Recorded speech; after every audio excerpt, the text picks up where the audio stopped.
Imagine you are 6 years old, standing at the base of a dark, narrow tunnel. It is only 9 inches wide, barely. Your master points upward into the pitch-black void and tells you to start climbing. If you hesitate, he might light a small fire to spur you. This isn't a nightmare or a horror movie. For thousands of children in Victorian England, this was just another Tuesday morning. Welcome to your life. Before we dive into the soot, we have to talk about why this job even existed. It all started with the Great Fire of London. After the city burned, new building codes were put in place. Architects began building much narrower chimneys with complex, interconnected flues to navigate taxis. These labyrinths were too small for any adult to clean, but coal-burning fires produced massive amounts of sticky, flammable soot. If not cleared, fires start. The solution was as simple as it was cruel. Since adults couldn't fit, the city turned to climbing boys. You didn't choose this path. Most boys were sold by their parents to a master sweep for a few shillings. It was essentially a form of involuntary servitude or slavery. Once sold, the master sweep became your legal guardian. You were now an apprentice, though you wouldn't be learning a trade so much as surviving.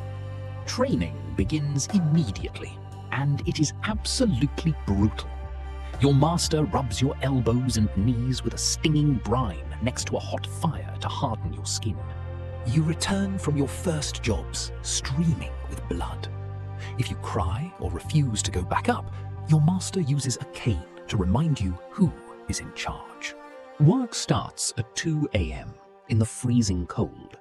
You climb narrow flues, using your back and knees to shimmy up, often wearing nothing but a thin cap. As you work, an avalanche of black soot falls on you, filling your nose and eyes.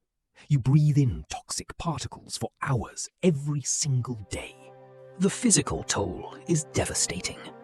Constantly contorting in narrow spaces stunts your growth, leaving your joints and bones permanently disfigured and your eyes inflamed from the soot. The most terrifying hazard is chimney sweepers' cancer.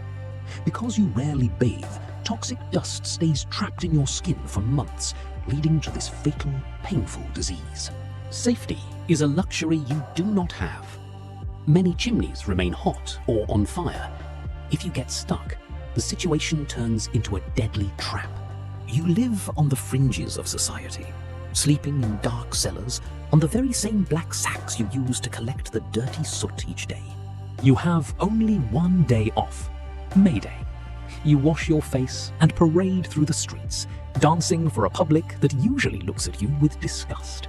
Change finally began with the power of the pen. The poet William Blake wrote about the coffins of black, where thousands of children were locked away. Charles Kingsley wrote The Water Babies, telling the story of a sweep named Tom who escapes. These stories finally started to turn public opinion against the practice. Reformers like Lord Shaftesbury fought for decades. However, many noblemen ignored the early laws to avoid the expense of modifying their own chimneys to work with machines. The final straw came in 1875, when George Brewster died at Fulbourn Hospital. This tragedy sparked an aggressive campaign that could no longer be ignored. Lord Shaftesbury finally pushed a bill through Parliament requiring all sweeps to be licensed. This effectively ended the era of the climbing boy in British chimneys. Today, we think of dancing on rooftops, like in Mary Poppins, but the reality was a century-long chamber of horrors for the most vulnerable children. It took 100 years to prove no child's life is worth a clean fireplace. Remember the soot-covered heroes whose sacrifice brought light into history.